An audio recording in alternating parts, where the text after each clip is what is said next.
Yo, what is going on? And welcome to another episode of the Urban Pitch Podcast, the beautiful game of life, part of the Believe Network. I am Ramsey Abushala, editor of UrbanPitch.com. Julio Monterosa, Bridget Flores, co-executive directors of Vibes in the building. What's going on, yo? Woo, woo. I'm stepping down as a Vibe director to we both are to further notice. Right. No, so, we're not further stepping. notice, or? No, we're not stepping down. We're in evaluation. We're in an evaluation cycle where we got to evaluate a few things. Mm-hmm. So we're taking a step back. So if you don't see them outside, just know that they're working on a few things. They're retooling. Exactly. They're planning for 2024. It's a long year. Yeah, it's a long year. We got it's still 2020. It's still January, right? Right, second week. Yeah, you know, gotta kind of calm it down. Okay. Gotta look into a few things, recalibrate. Also, the vibes might not be outside, but they're still here, right? Right. Yeah, we're still gonna bring you the vibes on a weekly basis. Yes, exactly. Just maybe not at Caña on a weekly basis. I was there actually on Tuesday. You would be. Well, you were just strictly at the cigar bar, not the I had a cigar and then libations. just I was like, when you you just want to be out there but not really out there. So I smoked the cigar and I was like, I gotta get out of here because I want to drink now. So It started to hit you. You started to get itchy. Ooh, like, alcohol. De verga.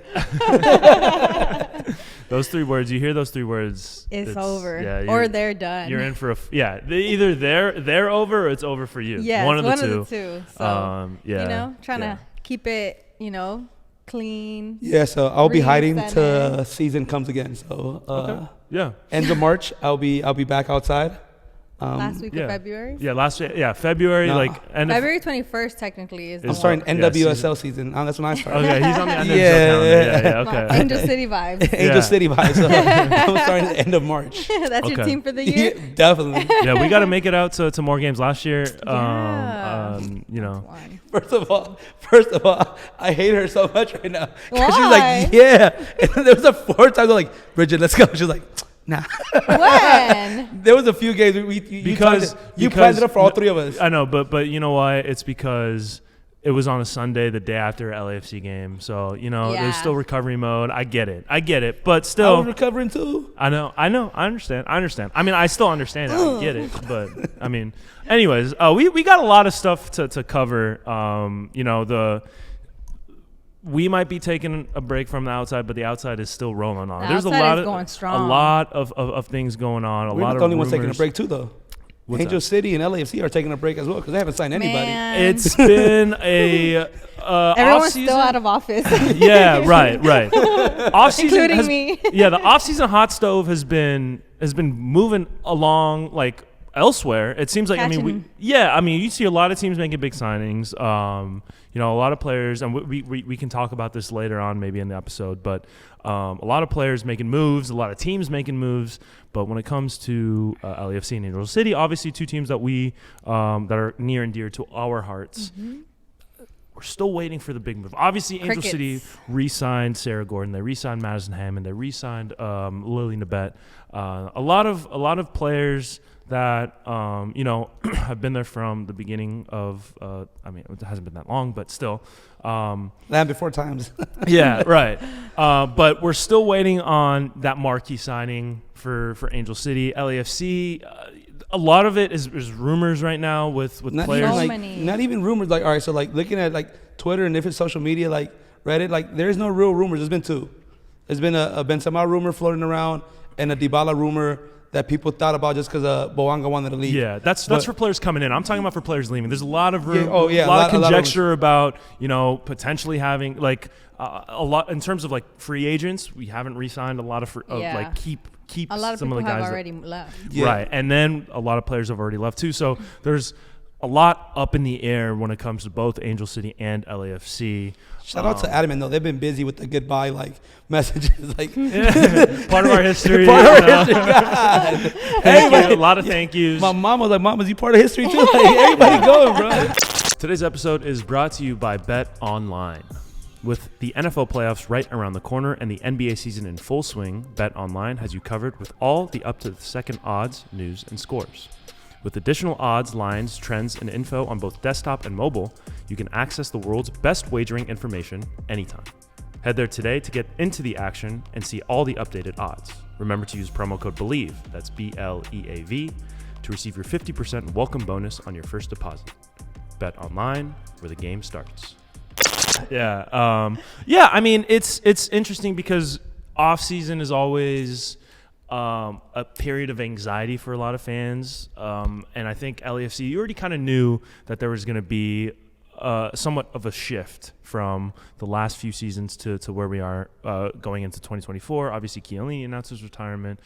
They brought in Hugo Lloris. That was the big signing. And then quiet. And then since then, it's just been.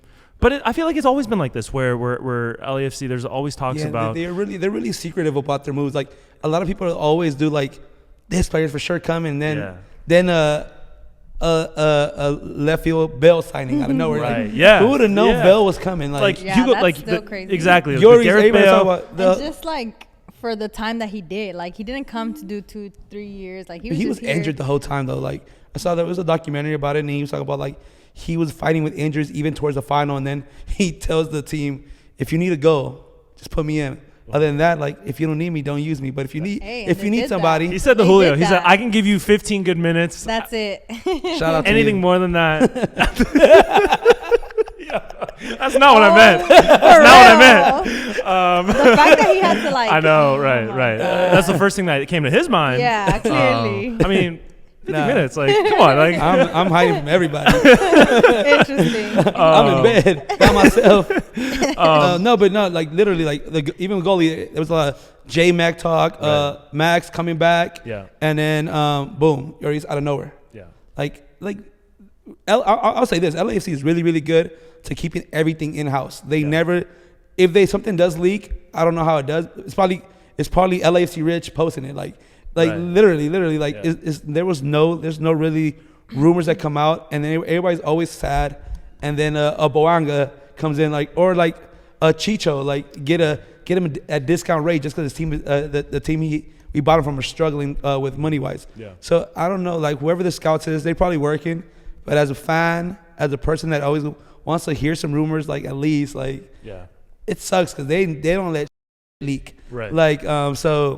Yeah, but on the other hand, LA Galaxy's out here, rumor central. They signing your mama, your auntie, your sister. Yeah. Bella might be coming supposedly them. Like, it's Galaxy's making moves. Shout out to William. That's probably the best signing LA Galaxy. We talked about him last year. Best. Like he needs to be have an award of biggest turnaround. Executive on the team. of the year. Executive of the year. Yeah. Just because the team right now, the team it was like I said last year. All the players they had, they looked scary. Now it's like. Hopefully they can all bring it together. But that team on paper is looking scary again. Yeah. I feel like we go through this with the Galaxy a lot where they have the pieces. They just can't put them together. Just fire the coach already and then. I mean, they did fire. I mean, not fire. Jovan. Jovan, the player personnel. So he was gone. He was along with Chris Klein. He was the other guy that they wanted out. All Galaxy alumni. Yeah. So they wanted both of them out. Those were the protests.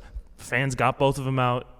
Vanny is still there for the time being. They have a pretty talented roster. I mean, Ricky Puig, I don't know how long he's going to stay in the league. There's rumors of him going back to Spain, but he's still he's on, he's the best player on the field. MLS. He's the best player on the field when he feels like he wants to be. Like in the Tráfico games, he's taken over. Like the Rose Bowl game was his game. You know what I mean? So like when he wants to play, he shows up. They got an exciting young core. Jalen Neal's. Always talk the idea about him. Yeah, I think he's a stud. As well, like they just record signing for that Uruguayan kid, $10 million. So like if you're putting all that money in for that kind of a kid, is because he is special. There also I read a rumor today. I don't know if the teams are getting confused, but it's a Croatian kid. Supposedly under 22 DP.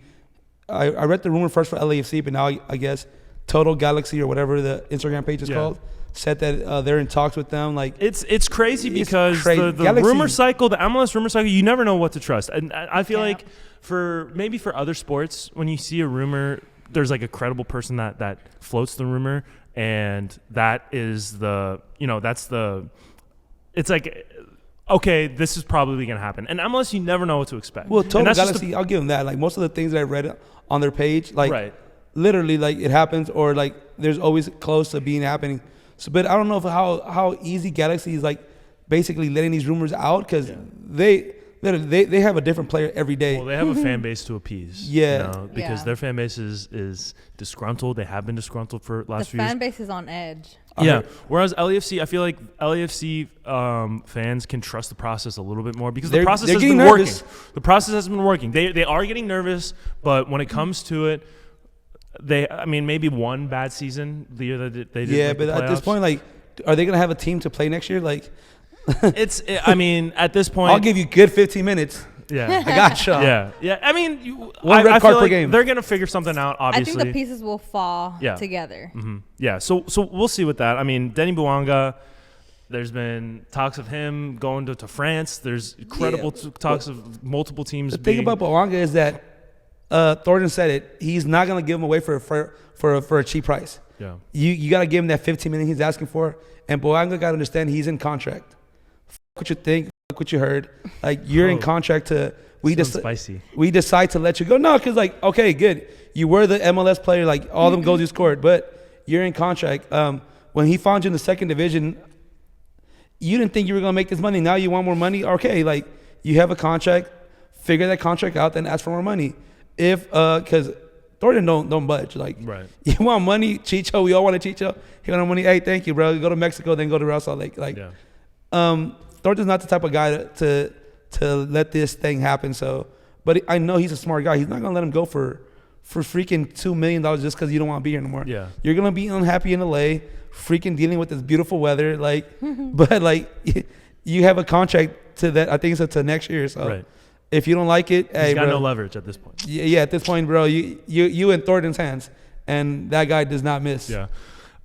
So let's just say, Julio, if this is a rebuild year, what are your expectations? How long is the rebuild process? And are you going to be happy with, maybe taking one step back to take two steps forward for the season?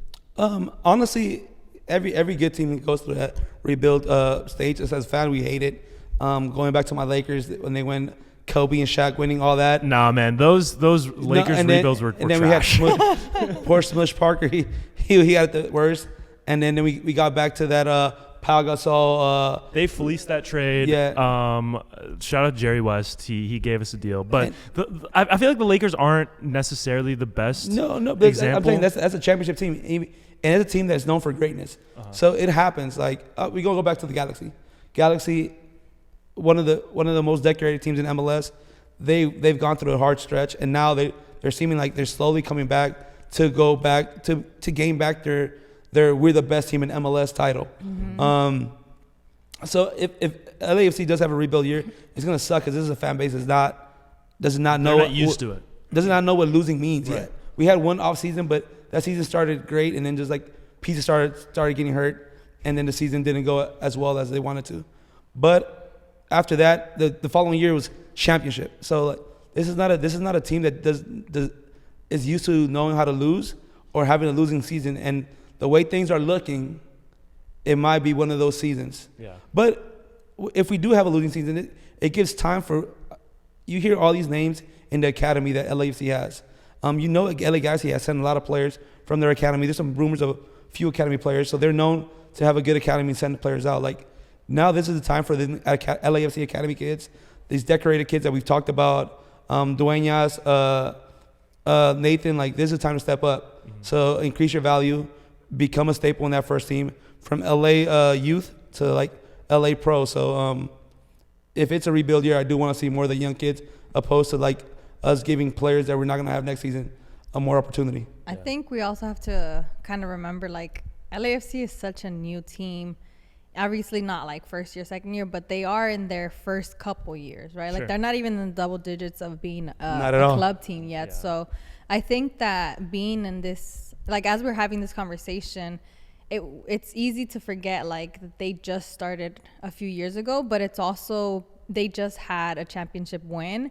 So there's like that eagerness to want something more, or to like to see that what potential they had and what they were able to accomplish, and to want to see them do it again. Like everyone does, as a fan or like as someone that's watching as a spectator, like you love that excitement, you love to see that. So to not see them in that place, it's hard to kind of like swallow. But they have so much more to like look forward to in the future. And if it is a rebuild year, maybe it is a year that will bring them what they need for the years to come. Yeah, but we can.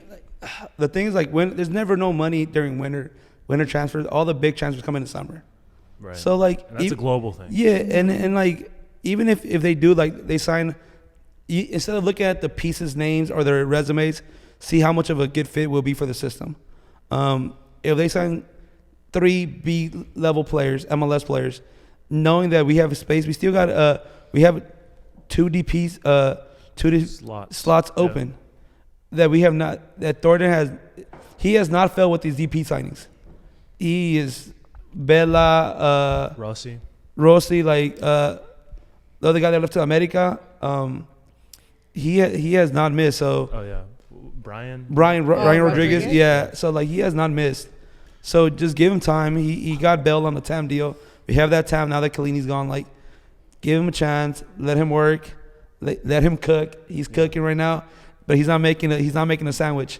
He's making a more complex meal. He's making a braised, like a full day brisket. Chef's he's smoking choice. it. Definitely. It's a chef's choice. Chef's marinating right now. So stuff is marinating. Thornton, I trust. Last year, I feel like around the same time, everybody was like, "What is he doing? He's letting everybody go." And then all of a sudden, he starts making these signings. It's true. It's true. It is true, because I was gonna point to that same point where, going into the season last year, everyone was like, "What is going on?" Like, I can't believe this, because they keep things very close to very niche. Yeah, so like, they're not letting stuff come out. So it's like, from a fan perspective, it's like, okay, what's going on? I wanna see moves being made. But like I said earlier, like, LAFC fans in general have been able to trust the process. So I think right now it's just all about that. Yeah, definitely. I can't wait till I see the hat in the box.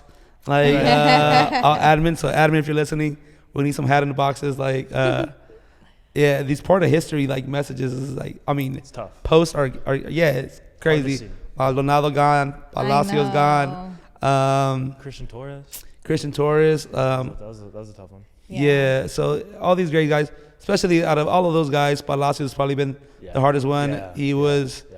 Shalundolo said it when he was on his A game.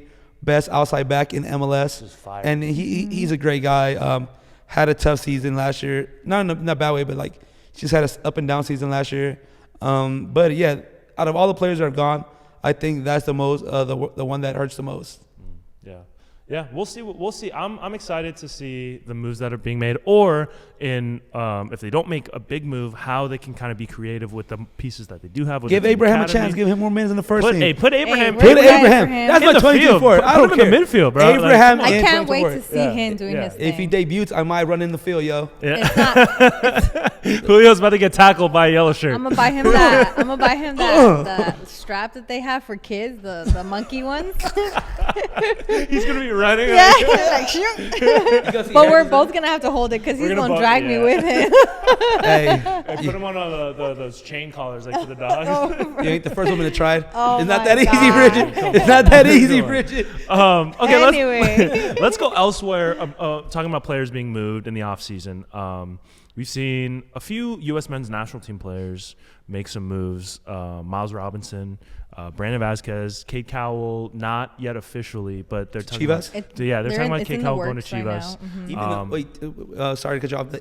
Even Chicharito said he's open. He's open to going back. And he said, "Hey, bro, I've been addicted to his streams. Like, I've seen his old Twitch videos. Yeah, he is freaking great, yo. Like, he does really good with those. Yeah, he's funny. Like, he's very entertaining. Well, they were kind of criticizing him for it, because he was like doing that during season, and I was like, they're like, come on, man, like, but he's good at it, and he's entertaining. He gets he's the engaging. people watching, so it's like, you can't be mad at him. I saw an episode where he's like, my kids are calling, and I'm thinking he's gonna talk to the kids in Spanish, and he's talking to them in English. So I don't know if their kids speak Spanish, but I'm like, that's crazy. Yeah, that's wild.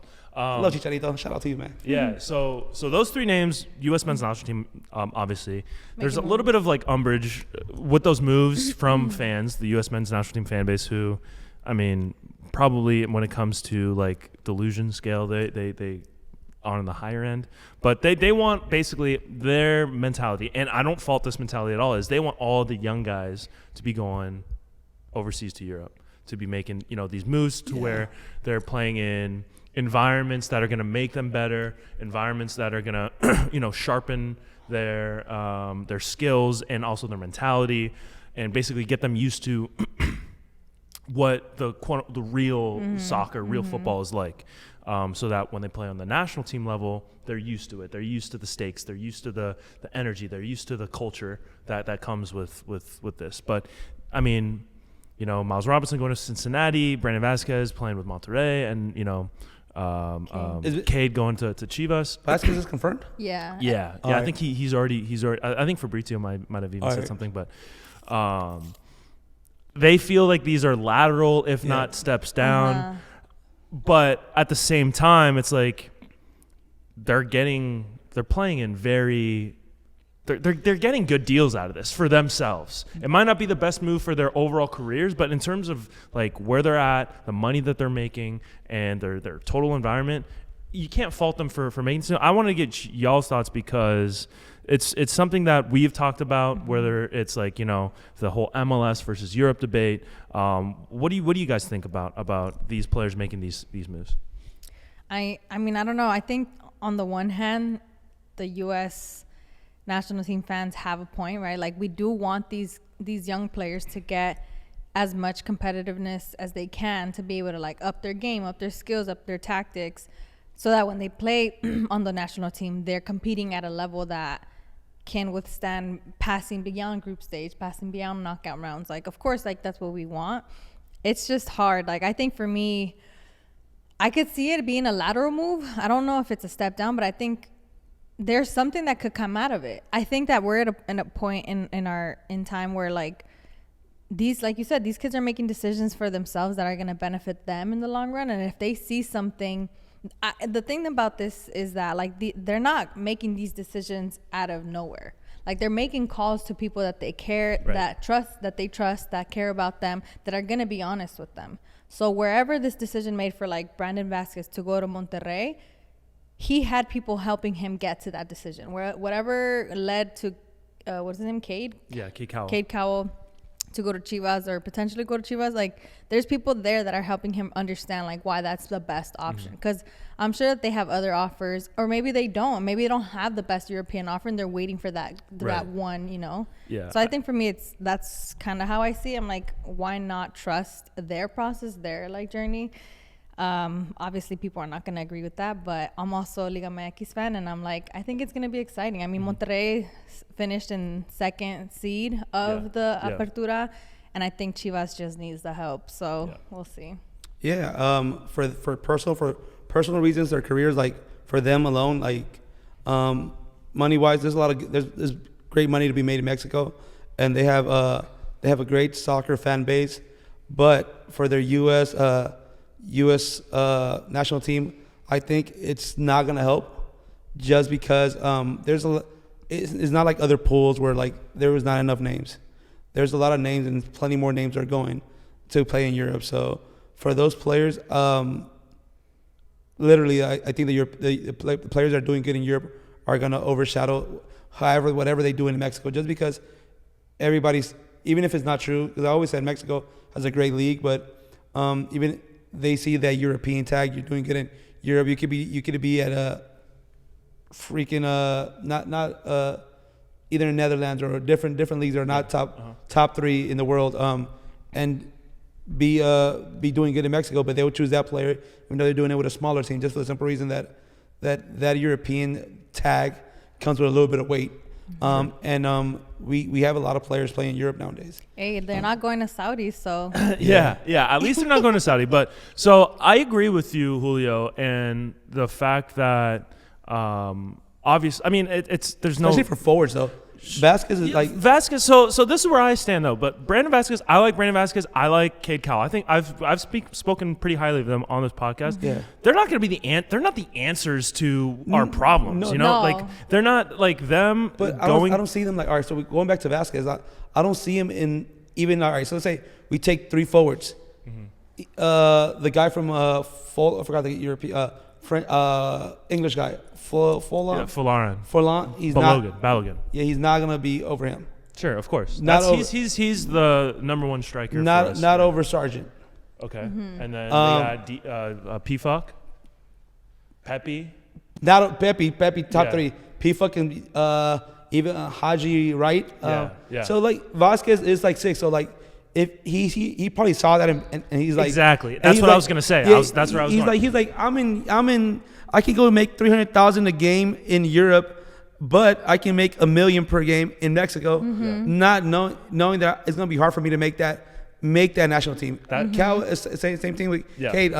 He's young, he's talented, he's quick, but we've been saying how great he is for the last 3 years, and he still hasn't taken that step forward. And Timothy Weah, that's his position. We have who else? For the World Cup names. We have different names though. That on the wing. I mean, the wings is like, you know, that's where Pulisic is. That's where Weah is. That's where Gio Reyna is going to be. You know, so that's what I was going to say. I was going to say, like, look, these guys probably realized where they were at the depth chart. It's like, okay, maybe I can grind it out in Europe. Maybe I can play for a lower level, either, you know, whether it's in the Eredivisie. I think young though. Yeah, at the like. Or I can go make $1 million or like 7 figures in Mexico or in Miles Robinson. We haven't gotten to Miles Robinson yet, but Miles Robinson's making like 1.7 or something like that. I think at Cincinnati. Out of those 3 players, I think that's the one that hurt the most because he is good. Yeah, he is. He's a top level. He's a top level, and I think Richardson. I thought that those 2 were going to be the center backs of the future.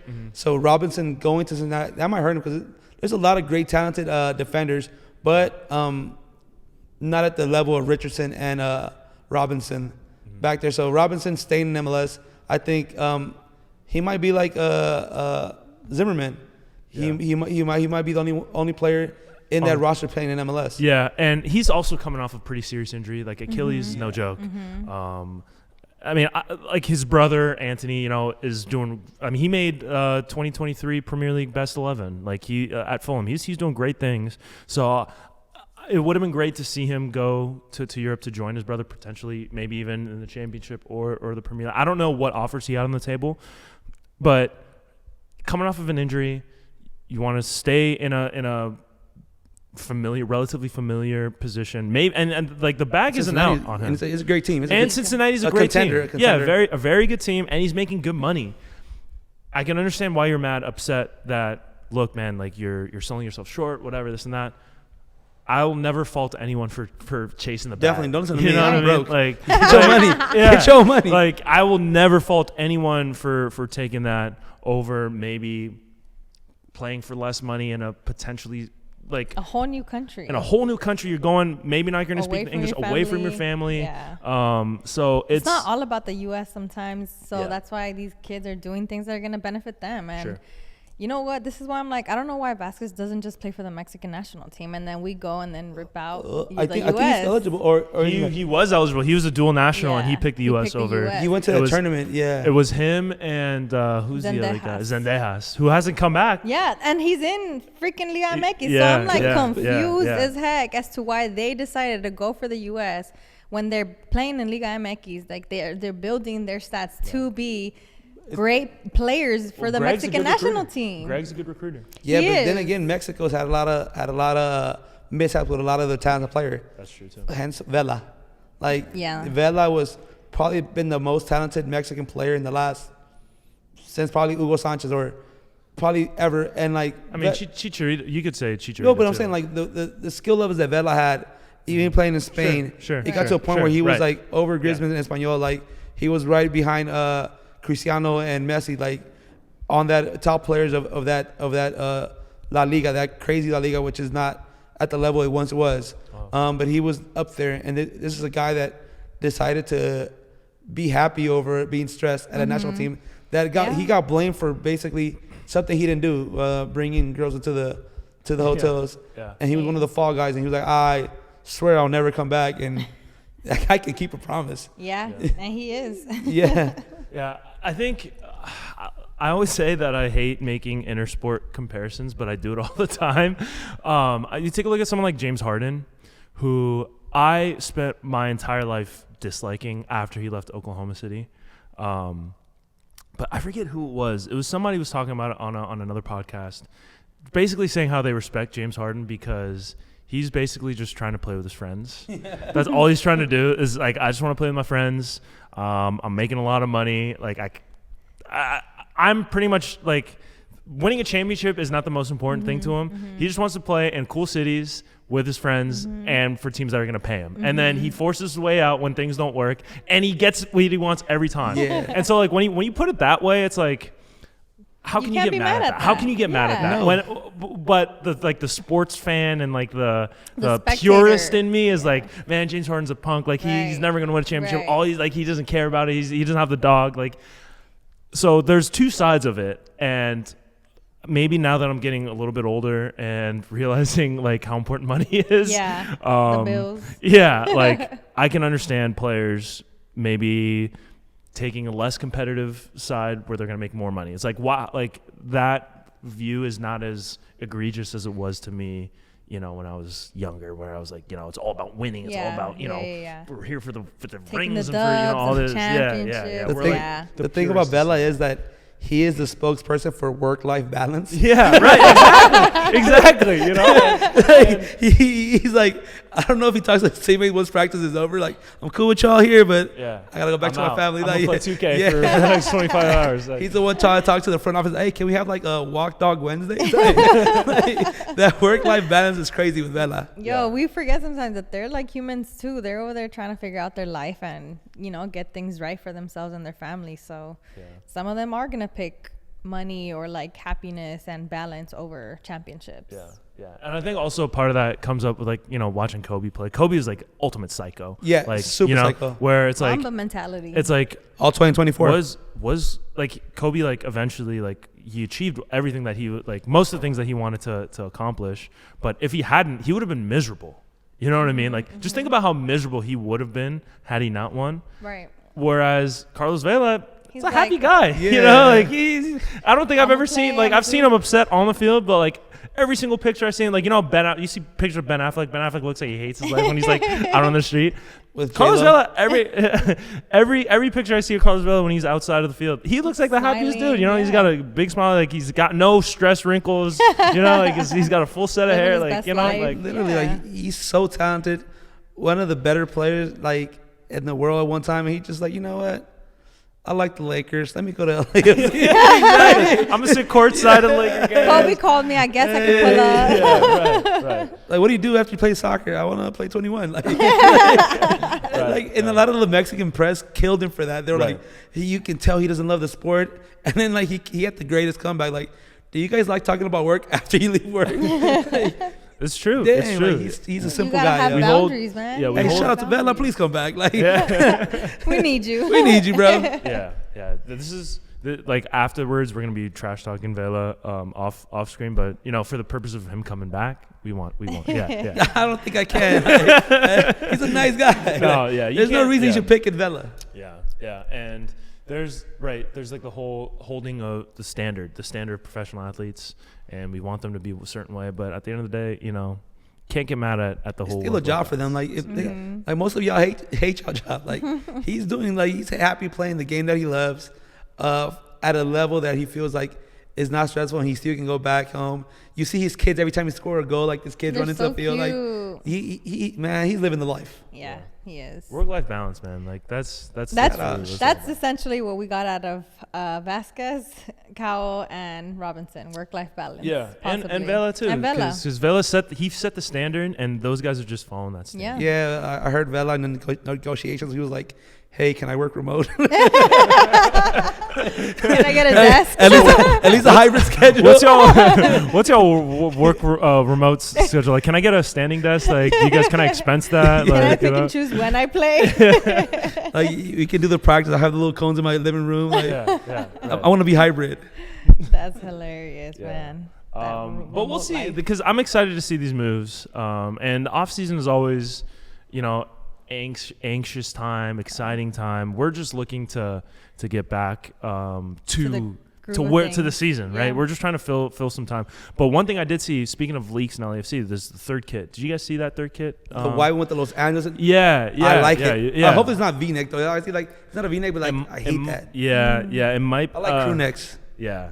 Crew necks. I think we've seen more, especially in MLS, teams use that crew neck. But third kits, Ben Press just did a story on the site I thought was really good about how MLS can look to jersey designs now that they have all these eyes on them. Like, there's more people paying attention to MLS than ever before. Obviously, Lionel Messi's here, Luis Suarez is here, Pugo Lloris, like big names, bigger than ever before, arguably. To keep those eyes there once, because I mean Messi's only here for a finite amount of time. One thing that they can do is make their jerseys, like, put in more of an effort, and I know that they have done so in the last few years compared to, like, I mean, before it, you could just tell that wasn't as much of a priority as it probably should have been, but now they have an opportunity to really go for it with these jerseys, like a Venezia FC has, or some of these other smaller teams in stature, but that they've been able to kind of market themselves as the cool hip team with really cool jerseys. So now with MLS, they have a unique structure with Adidas as the league-wide sponsor. If Adidas can look to, because they have obviously all the incentive to build the league as big as it possibly can. One way they could do that's pretty straightforward: make really cool kits. Don't mail it in like. Shout out to LA Galaxy. They have not missed every single year. So when it comes to third kits, that from that green kit, they had the old school white one. They have not missed. So and they're probably one of the better MLS teams to make sure their history plus LA culture combining to making always great art pieces. And does not make this simple design third kit for everybody. Same, like, hate that. Like, it should be unique. Imagine a born and raised LAFC, like something like something unique to the especially to the culture that you're serving. That's what I'm excited about too. I think right now we're seeing a lot of off-season energy where it's like there's a lot of movement happening. There's a lot of rumors, gossip, trades coming in, coming out. Like, that's all very exciting, but I think I'm excited more so for, like, the kids. Like, it's always cool to, like, be able to review the kids, see the kids, see them in action, and see, like, the third kids. So I'm really excited. Hopefully receive some in the mail. Rapids, we're waiting for y'all. The collabs, we're looking out for the collabs. No, but hopefully not. Yeah, excited. Unpacking. Last year they had great kits, and we were really happy about them. Except the generic ones. So I feel like it's gotten better from year to year, and now maybe I know the whole design process takes, I think it's like 2 years. So right now they're planning the kits for 2026, but they can start being more aggressive with that, because I feel like it's a way to get people talking about, because I feel like jerseys, especially in soccer, more so than basketball, more so certainly than baseball or NFL, people like care. Like, you'll go overseas and you'll see MLS jerseys, like whether it's Galaxy or Inter Miami, those are the two big ones.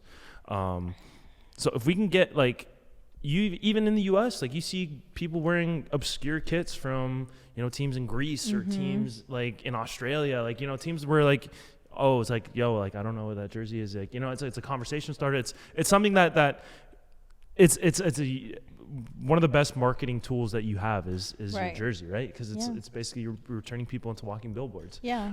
So I think it's a great opportunity. I don't know if they're going to do it. I'm excited to see the jerseys, and we'll once they drop, we'll see what comes. And I hope more teams get third kits, because I know they're doing it supposedly on, like, a kit sales threshold basis. So I think 5 teams are getting them next year. They crossed the threshold. But I would like to see a league-wide third kit. I think you bring up a good point. I think that something that the jerseys brings is, like, that fashion standpoint, where it's like people, the jerseys could catch people's attention, and it could be from the people that are fans or that have been following soccer for a long time, but it could also be people that have never followed or seen or even gone to a match, and they're like, damn, that jersey, that kit is sick. Like, I'm going to rock it, and I'm going to see what's up with that team. And then they become fans. Like, it can grab attention and bring in more people by what it looks like. And I think that that's something that they really have to just, like, build off of. Right now we're in that space where it's just, like, fashion, culture, like, that speaks volumes of what you're doing. For sure. Yeah, so I'm looking forward to it. Hopefully, we'll see some cool designs this year, and we will definitely be reviewing them once they come out. And unpacking, hopefully. That right now. Yeah, Bridget got the amazing nails already, looking ready for the to reveal. Look at that. Yeah. Got her nails done. So this is a promotion for everybody to see. That's gonna be your hand model right there. We gonna have it ready. Got the little Elsa's Let It Go nails. It's 2024. We letting it go.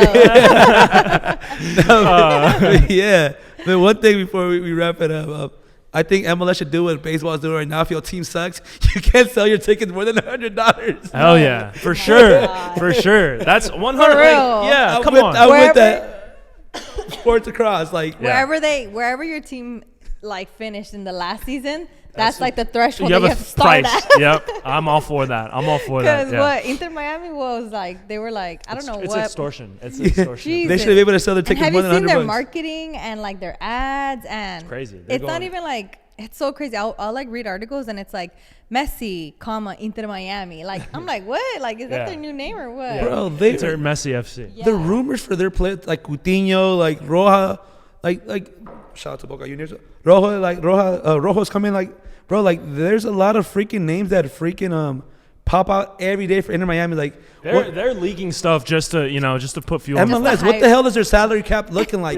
Yeah. How does this work? Yeah, bro. We don't know. When MLS started, the reason they was like owned by one person is because they wanted to be equal. Let's start spread out to equal teams. Like no, like you said, forget it. We fucked up with the Miami Fusion. Let's give it all to Inter Miami, yo. Reparations. Yeah. All right, let's wrap things up. We got more stuff coming. Off-season is always a fun time to kind of speculate and talk about things, but we got some guests coming up in the pipeline that we're excited about. So keep it tuned in. We're keeping things rolling in 2024. I'm liking the start to the new year so far, but until then, for Julio Monterosa, Bridget Flores, I'm Ramsey Abushala. We'll see y'all next time. Bye. Shout out to Bitches Nail Tech.